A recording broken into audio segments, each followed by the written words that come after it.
leaders today are instructing their warriors to be there to occupy Burnaby Mountain. Canada is committed to an international agreement.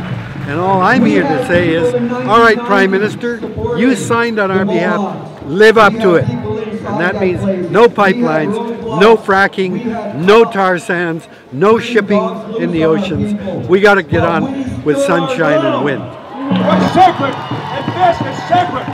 We are sacred beings. We are sacred beings. We are the spiritual representatives of all that have gone before us, and all that have gone before us are saying, no more! No more!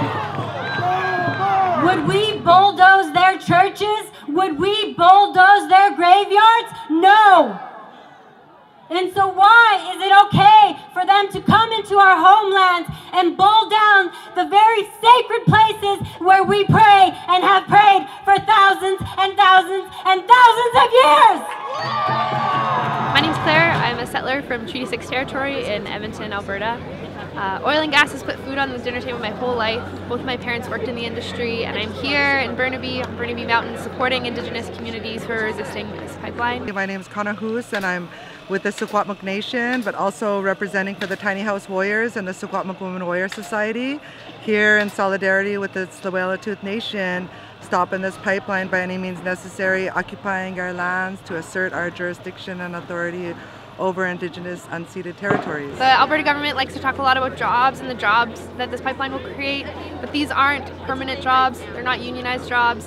And when we think about the future and we look at climate science, we have to think about how we're going to transition away from fossil fuels. I'm a young worker. I want to continue to live and work in Alberta for a long time, and I know that my future relies on a just transition, not just for me, but for my children and my children's children. This is the battle line. The battle line has been drawn here at Burnaby Mountain. Stand with Indigenous communities because I believe in Indigenous sovereignty and Indigenous rights, and I think that all Albertans should really think about what we need for our future, and the future doesn't look like fossil fuels. It looks like just transition. So yeah, solidarity with British Columbians.